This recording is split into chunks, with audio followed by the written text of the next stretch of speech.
PG multi speciality अस्पताल में इलाज के नाम पर लापरवाही और घोर अनियमितताओं का आरोप लगाते हुए पीड़ित मरीज कन्हैया रामकृष्ण तिवारी उर्फ सुनील तिवारी ने प्रेस कॉन्फ्रेंस में पूरे मामले को लेकर विस्तृत जानकारी साझा की। उन्होंने अस्पताल प्रबंधन, डॉक्टरों की भूमिका और जांच प्रक्रिया की निष्पक्षता पर सवाल खड़े किए हैं। उन्होंने यह भी कहा कि इलाज के दौरान ऑपरेशन किस डॉक्टर ने किया यह स्पष्ट नहीं है। यदि डॉक्टर अभिजीत मुखर्जी ने ऑपरेशन नहीं किया तो उनकी अनुपस्थिति में सर्जरी किसने की और क्या ऐसा नियमों के अनुसार संभव है। साथ ही उन्होंने आरोप लगाया कि अब सारा दोष डॉक्टर विनोद जैन पर मढ़ा जा रहा है, जबकि पूरे मामले में अस्पताल प्रबंधन की भूमिका संदिग्ध है। साथ ही कहा कि मुखर्जी अस्पताल आवासीय भूमि पर अवैध रूप से व्यावसायिक गतिविधियां चला रहा है। Fire NOC, cycle stand, tax मद आदि में भारी गड़बड़ी है। उन्होंने सवाल उठाया कि यदि किसी दिन यहाँ बड़ा हादसा होता है तो इसकी जिम्मेदारी कौन लेगा।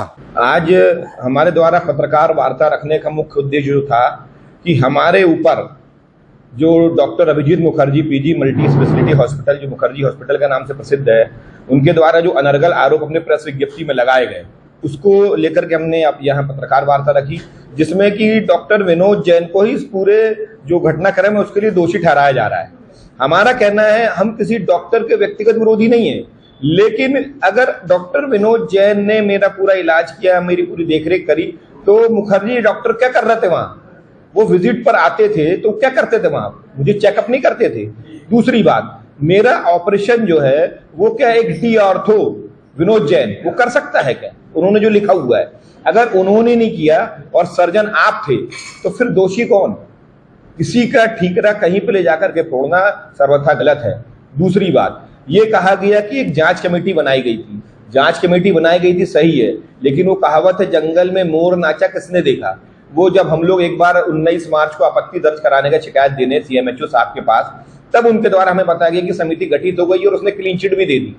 हमने आपत्ति करी कि भाई साहब हमारे विरुद्ध समिति गठित हुई, हमने शिकायत करी और शिकायतकर्ता का पता ही नहीं उसमें, आपने डॉक्टर बना, डॉक्टर को क्लीन चिट दे दी, हमें इसको कोई अंदेशा नहीं। फिर हमारे इस आपत्ति के बाद आनन फानन में उन्होंने दोबारा एक समिति गठित की, जिसका मुझे पत्र भी प्राप्त हुआ, और उसमें आंदोलन के ठीक एक दिन पहले यानी 15 मई को हम लोगों ने 17 पेज की एक अपना जो मेरे पास दस्तावेज उपलब्ध थे, एक्सरे थे, वो उनको जाकर के जमा किया। फिर वो क्या है? ऐसे बहुत सी बातें ऐसे हैं जो प्रश्न चिन्ह खड़ा करती है कि आनन फानन में पत्रकार वार्ता बुला करके और किसी के ऊपर ब्लैकमेलर का आरोप लगा करके जो एक आंदोलन सही दिशा में चल रहा है उसको रोकना है और उसको किसी प्रकार से आलोकित करना, ये मुख्य उद्देश्य समझ में आया। उसको लेकर के आज हमने यहाँ पत्रकार वार्ता रखी थी। पूरे दस्तावेज भी लाए थे जो कि सभी पत्रकारों ने बड़ी गंभीरता से देखा। मध्य प्रदेश की हर पल की ताजा खबरों व हमसे जुड़े रहने के लिए हमारे YouTube चैनल को लाइक व शेयर और सब्सक्राइब करें ताकि हम आपको हर खबर आप तक पहुंचा सकें। जुड़े रहने के लिए धन्यवाद।